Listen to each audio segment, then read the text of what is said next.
Time কেমন থাকতো? Time 4 থেকে 5 মিনিটের মধ্যে বেরো যাইতো। তো এখন আপনার কি অবস্থা? এখন আমি 20 থেকে 30 মিনিটের উপরেও থাকতে পারি। তো ঠিক আছে, এখন যে আপনার অবস্থা আছে শক্ত হয়তো ঠিক মতো? হ্যাঁ, শক্ত হয়।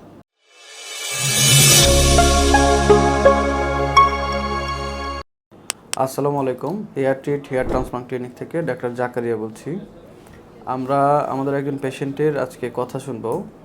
তো আপনি আমাদের কি সমস্যা নিয়ে আসছিলেন এখানে? আমি যৌন সমস্যা নিয়ে আসছিলেন, আচ্ছা। যখন আসছিলেন তখন আপনার কি কি সমস্যা ছিল? শক্ত হইতে সমস্যা হতো না টাইমের সমস্যা হতো? শক্ত হইতে সমস্যা হইতো, স্থায়িত্ব কম থাকতো। আচ্ছা, তো বীজ আমরা পাতলা থাকতো। বীর্য পাতলা থাকতো এবং শক্ত হইতেও সমস্যা হতো, টাইমেও সমস্যা হতো, তাই না? হইতো। তখন কেমন থাকতো, টাইম কেমন থাকতো? টাইম 4 থেকে 5 মিনিটের মধ্যে বেরো যাইতো। আচ্ছা, তো আমরা যখন ট্রিটমেন্ট শুরু করেছি, ট্রিটমেন্ট শেষ করার পরে আজকে আপনার মোটামুটি ট্রিটমেন্ট শেষ হলো।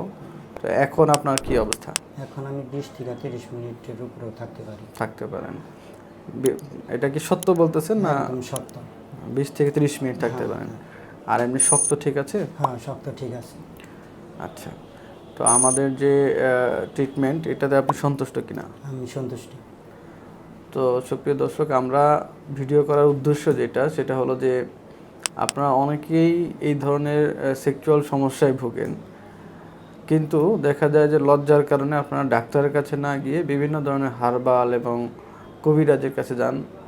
অপচিকিৎসার শিকার হয়ে আপনারা এই যে সেক্সুয়াল সমস্যা এটাকে একদম পার্মানেন্ট করে ফেলেন।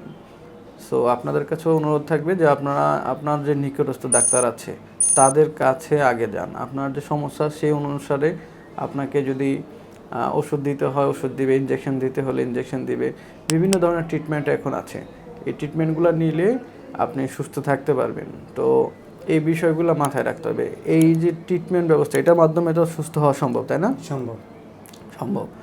তো এই কারণেই আপনারা যারা এই ধরনের সমস্যায় ভুগছেন অবশ্যই একজন ডাক্তারের পরামর্শ নিয়ে ট্রিটমেন্ট করবেন।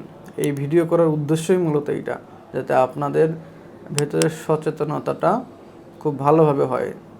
সাধারণ রোগী যারা প্রতারিত হয় তারা নির্দিষ্টভাবে ডাক্তারের পরামর্শ নিয়ে তারপরে ওষুধপাতি খাওয়া উচিত।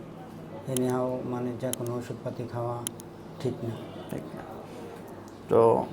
তো ঠিক আছে, আপনিও ভালো থাকবেন। আসসালামু আলাইকুম রহমতুল্লাহ।